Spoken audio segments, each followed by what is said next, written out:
सदस्य, आप जब बोलते हैं तो इधर भी सुनते हैं, पूरे सुनने की क्षमता रखो। सर ये लोग डर गए हैं, जवाब नहीं सुन सकते हैं। इतना दिनों से देश के सामने में झूठ फैला करके इन्होंने गुमराह करके चर्चा मिला। आज गृह मंत्री जी एक एक बात का जवाब दे रहे हैं, ये भाग गए, डर गए, सुन भी नहीं सकते ये। अगर ये सुन नहीं सकते हैं, इतना दिनों से संसद के समय बर्बाद क्यों किया? अगर सच्चाई नहीं सुन सकते तो इतना दिनों तक सड़कों पर संसद का समय लोगों को रंग फैला करके क्यों समय बर्बाद किया? ये दिखा रहे, हमको मालूम था ये भागने वाले हैं। फायर कर सकते हैं। 45 दिन के बाद इसको कोई चुनौती नहीं दे सकता। ये नियम 1991 में बना, तब उस वक्त सीसीटीवी फुटेज नहीं था। सीसीटीवी फुटेज बाद में चुनाव आयोग ने एक सर्कुलर से रूल्स में बदलाव कर ऐड किया। अब किया क्या है चुनाव आयोग ने? सीसीटीवी फुटेज का जो रिकॉर्ड है उसको जन प्रतिनिधित्व अधिनियम की 1951 की धारा 81 के साथ संरक्षित किया है। मतलब अलाइन किया है कि 45 दिन के बाद कोई डिस्प्यूट की प्रोविजन ही नहीं है एक्ट में, तो 45 दिन के बाद ये सीसीटीवी फुटेज क्यों रखना चाहिए? अब इतनी सादी समझ नहीं है सब। मैं क्या कर सकता हूं? सब समझ के कोई इंजेक्शन नहीं होते जो भड़ाम से दे दिया। मान्यवर, ये धारा 81 1951 से है, मगर पहले पर्चियों से होते थे तो पर्ची के लिए थी। अब सीसीटीवी फुटेज का कैमरा आ गया तो सीसीटीवी फुटेज ऐड कर दिया। मान्यवर, उन्होंने कहा, और इस वक्त जब सीसीटीवी फुटेज जब प्रक्रिया में ऐड किया, तब स्पष्ट चुनाव आयोग ने कहा था कि सीसीटीवी रिकॉर्डिंग संवैधानिक दस्तावेज नहीं है, ये आंतरिक प्रबंधन है। किस चीज का आंतरिक प्रबंधन? कि चुनाव सीज होने के बाद कोई पुनः मतदान की अर्जी करता है कि भाई ये मतदान मथक में चुनाव ठीक नहीं हुआ, तो चुनाव आयोग जो निर्णय करता है वो सीसीटीवी फुटेज के आधार पर करता है। पहले मौखिक करता था, टेक्नोलॉजी आई, सीसीटीवी फुटेज स्वीकार कर लिया।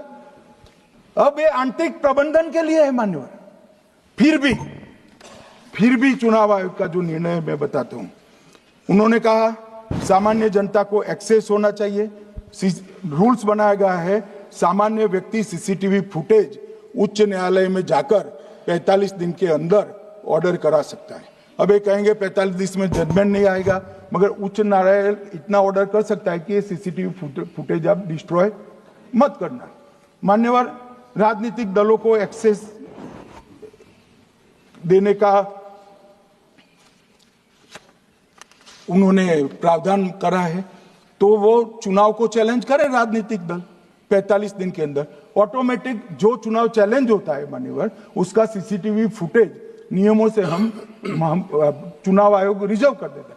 मान्यवर, ये प्रक्रिया कुछ पढ़ते नहीं। इसके बाद पॉलिटिकल एजेंटों को एक्सेस होनी चाहिए। पॉलिटिकल एजेंट भी मान्यवर हाईकोर्ट से इसको प्राप्त कर सकता है। अब करते कुछ नहीं, एक भी ना हाईकोर्ट में अर्जी करी, ना चुनाव आयोग में करी, और सीसीटीवी फुटेज का बहाना लेकर बोलने लगे।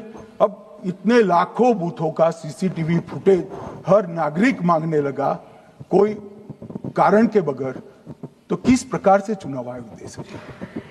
किस प्रकार से दे सकता है? यहां हुआ क्या है, सब प्राप्त करना चाहते हैं वो प्रेस कॉन्फ्रेंस कर। उनको लगता है कि मेरी प्रेस कॉन्फ्रेंस ये संवैधानिक प्रावधान के तहत होती है।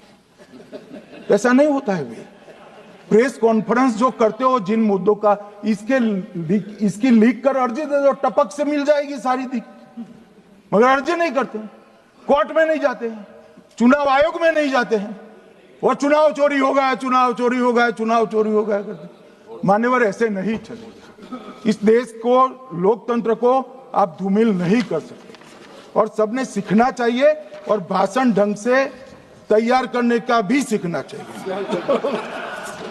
मान्यवर,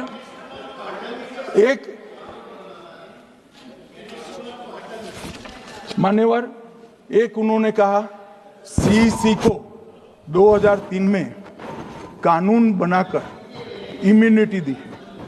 मान्यवर,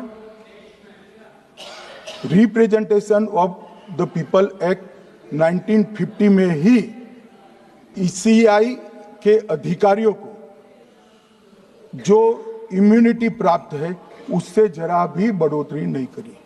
हमने सिर्फ रिप्रेजेंटेशन ऑफ 1951 के एक्ट को पुनरावृत्ति की है।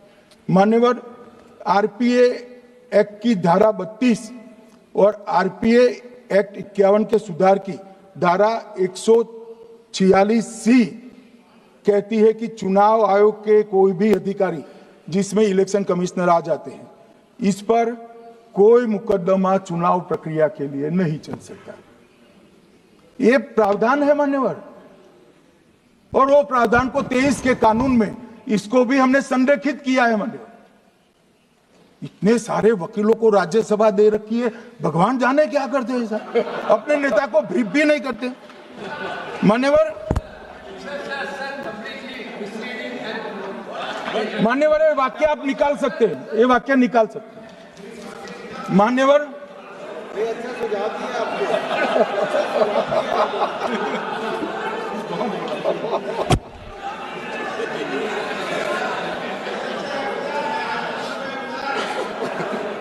मान्यवर, फिर ये सब हो रहा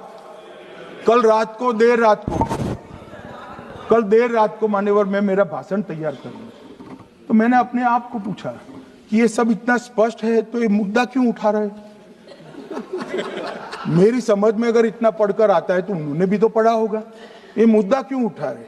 मूल मुद्दा है अवैध घुसपैठियों को मतदाता सूची में रखने का।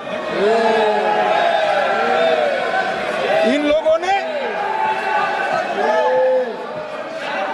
मान्यवर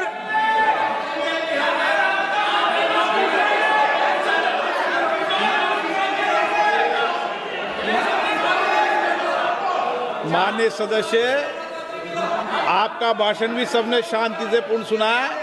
आप भी सुनने की सामर्थ्य रखो। नहीं, आप सुनने की सामर्थ्य रखो। नो, प्लीज बैठिए, सुनो, पूरा भाषण सुनो। आप जब बोलते हैं तो इधर भी सुनते हैं, आप भी इधर भी बोलते हैं, इधर सुने।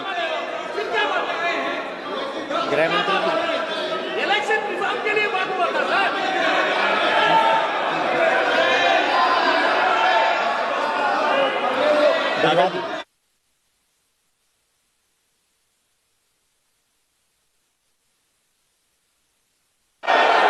माननीय सदस्य, आप जब बोलते हैं तो इधर भी सुनते हैं, पूरे सुनने की क्षमता रखो। सर, ये लोग डर गए हैं, जवाब नहीं सुन सकते हैं। इतना दिनों से देश के सामने में झूठ फैला करके इन्होंने गुमराह करके चर्चा मंगा। आज गृह मंत्री जी एक बात का जवाब दे रहे हैं, ये भाग गए, डर गए, सुन भी नहीं सकते ये। अगर ये सुन नहीं सकते हैं, इतना दिनों से संसद के समय बर्बाद क्यों किया? अगर सच्चाई नहीं सुन सकते तो इतना दिनों तक सरकार पर संसद के समय लोगों को रंग फैला करके क्यों समय बर्बाद किया? ये दिखा रहे, हमको मालूम था ये भागने वाले हैं। सच्चाई को सुनना चाहिए, सच्चाई को सुनना चाहिए।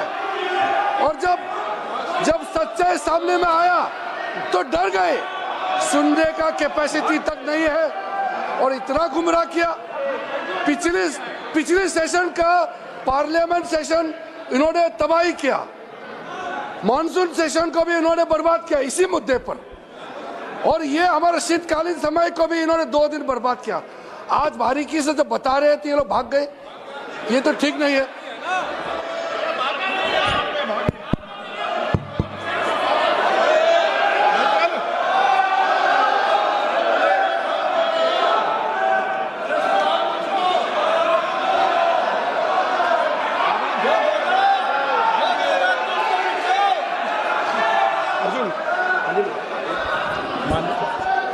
मान्यवर, ये 200 बार भी बहसकार करेंगे, एक भी अवैध घुसपैठियों को इस देश में हम वोट नहीं देंगे। ये हमारे एनडीए का पॉलिसी है मान्यवर। डिटेक्ट मतलब ढूंढो, डिलीट करो, मतदाता सूची में नाम काटो और उनको डिपोर्ट करो। हम संवैधानिक प्रक्रिया कर कर डिटेक्ट, डिलीट और डिपोर्ट ये पूरा करेंगे। ये क्यों सदन छोड़कर भाग गए? मैं इनके सामने तो कोई बात भी नहीं कर रहा था, ना कांग्रेस पार्टी के सामने बात कर रहा था। मैं तो बात कर रहा था घुसपैठियों को देश के बाहर निकालने की। अब ये तो देखिए साहब, अगर मैंने इतने सारे आरोप करे श्री जवाहरलाल नेहरू पर, इंदिरा गांधी पर, इनके पिताजी पर, सोनिया जी पर, तब भागते तो लाजिम था। ये घुसपैठियों को लिए भाग गए क्योंकि उनकी हमारी पॉलिसी है डिटेक्ट, डिलीट और डिपोर्ट। उनकी पॉलिसी